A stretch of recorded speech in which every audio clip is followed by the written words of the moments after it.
Le chef de l'exécutif, le Premier ministre, le ministre de l'administration territoriale et de la décentralisation, le général de division Abdoulaye Maïga, à la rencontre des hommes de médias. La grande salle de conférence de la Maison de la Presse était archi-comble ce jeudi 12 décembre 2024, à l'occasion de cette visite historique du chef de l'administration.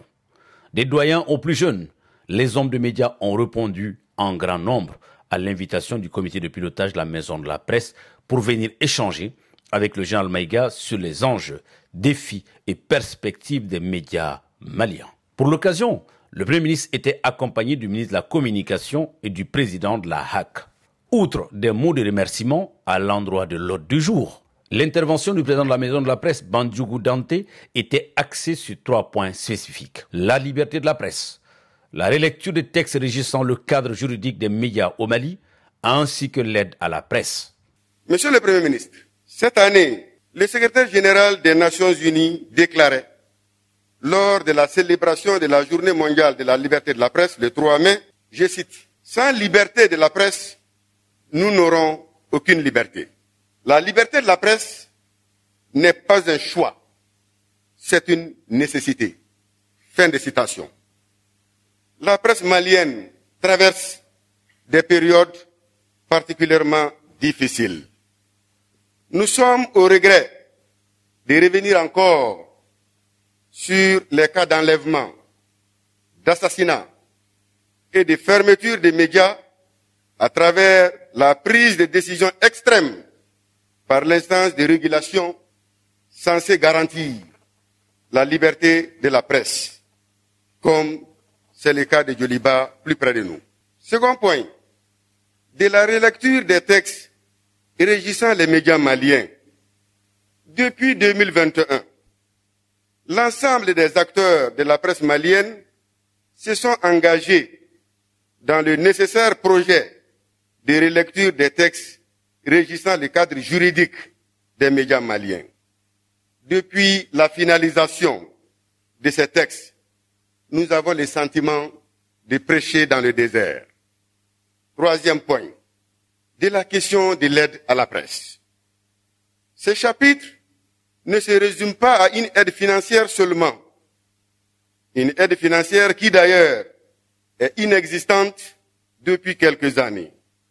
L'aide doit englober à la fois les questions de formation, d'appui institutionnel aux structures publiques de formation, comme notre prestigieuse école de formation de journalisme et des sciences de la communication, ESJ, de faciliter d'accès des médias aux services de base, notamment la connexion Internet, l'électricité, de la problématique de la fiscalité des organes de presse.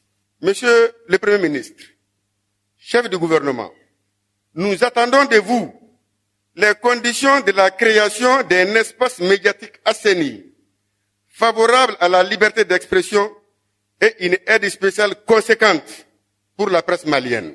Le président Dante est aussi revenu sur la nébuleuse question de la fermeture de Djoliba TV par l'autorité de régulation. En ce qui concerne ce qui est convenu d'appeler l'affaire Djoliba, les informations que nous avons reçues ces dernières heures de la médiation de Djoliba TV News présagent d'un dénouement heureux. Monsieur le Premier ministre, chef du gouvernement, du haut de cette tribune, sans contrainte, en toute liberté, en toute indépendance, en toute responsabilité et devant l'histoire, je présente au nom de la Maison de la Presse du Mali nos excuses aux autorités burkinabées et à une partie de l'opinion burkinabé qui se serait offusquée pour des propos tenus sur Djoliba TV News et largement partagés sur les réseaux sociaux. Monsieur le Premier ministre, il faut le dire sincèrement, votre nomination a contribué à apaiser les tensions sociales.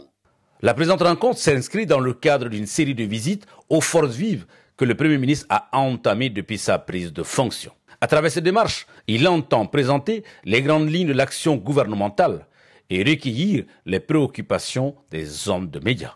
Ça, si vous prenez un temps normal, je crois que le temps le plus catastrophique pour un pays, c'est le temps de guerre.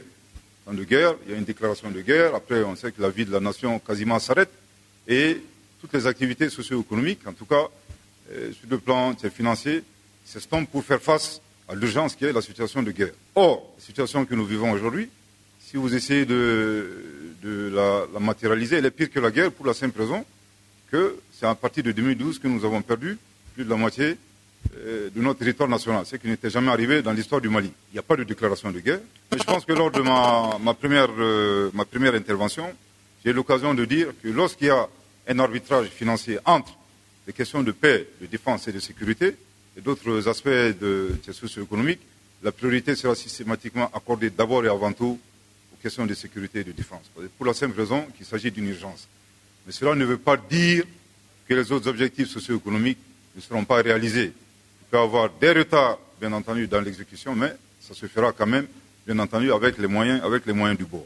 La raison pour laquelle je suis en train de vous dire tout cela, c'est un peu pour expliquer la nécessité et l'impératif, en tout cas pour le chef de l'État, d'insister sur l'union sacrée. J'ai écouté avec une grande attention, bien entendu, les doléances du président de la Maison de la Presse concernant la liberté de la presse. Monsieur le Président, je voudrais également vous dire, ainsi qu'à tout le comité de pilotage, je pense que nous sommes dans une transition démocratique. À aucun moment, il n'y a eu des mesures de suspension de cette liberté. Concernant la fermeture des médias, c'est des cas qui peuvent arriver, mais je pense que même là, en tout cas, on est en démocratie. Tous ces cas de fermeture sont opérés en fonction, et bien entendu, à partir du respect d'un certain nombre de textes législatifs et réglementaires. Mais les recours, bien entendu, existent toujours. Mais je souhaiterais quand même qu'on soit également équilibré lorsqu'on amène des indicateurs. C'est vrai qu'il y a des indicateurs qu'on ne voit pas, mais je crois que c'est des indicateurs qui participent largement à l'apaisement du climat social.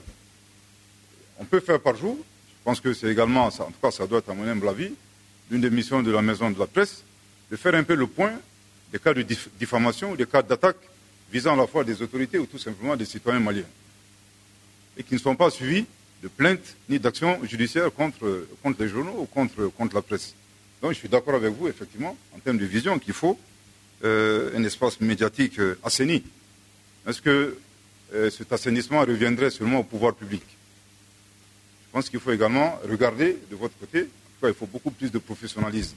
Mais comme je dis, le fait que les autorités, en tout cas qui sont souvent diffamées, pas souvent, mais en tout cas régulièrement, ne portent pas plainte, en tout cas, je voudrais vous inviter à considérer cela comme étant un indicateur d'apaisement social. En tout cas, je note vraiment avec une grande satisfaction les excuses présentées aux autorités burkinabées. Je pense que c'est des actions qui permettent d'apaiser l'espace médiatique. Vous savez, lorsque souvent dans les interventions, les institutions sont attaquées, ça nous oblige pas à répondre à la polémique, ni aux affirmations, mais surtout à apporter des précisions. Et hier, j'ai appris, comme vous tous, l'intervention de l'ancien président de l'Assemblée nationale, le professeur Alinoum Diallo, qui invitait en tout cas une famille politique à se regrouper. Et à côté, l'argument développé, c'était de dire que les militaires allaient créer leur parti. La raison pour laquelle j'interviens honnêtement, c'est surtout s'il s'agit d'une institution militaire. Je pense qu'on doit faire beaucoup attention. Nous sommes dans un pays où l'armée abat un travail remarquable. Vous allez voir un peu dans l'histoire des pays de manière générale, il est extrêmement difficile pour un pays qui a perdu plus de la moitié de son territoire et qui sort de cette situation en moins d'une décennie.